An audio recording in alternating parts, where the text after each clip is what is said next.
Subscribers, they will tell you so how to just size elements in Flutter like this one. So depending on screen size and not just hard code, you know, like just hard code 20 or 30 for height and height, and it will be different on different screens. So if you want to do it to show it the same in different screens, so you just need to use it like this one. I will show to you an example of one widget percentage sized box. So this one I showed to you previously on the screen. So here you can see how you can also just get screen wide, main query of context size wide. So this is how you will get your device wide and device height.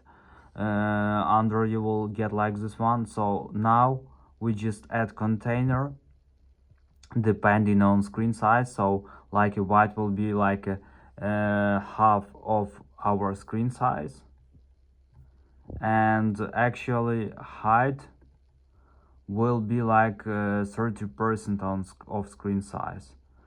So actually this is the way how you can also do it. So thanks for watching, have a nice day, goodbye.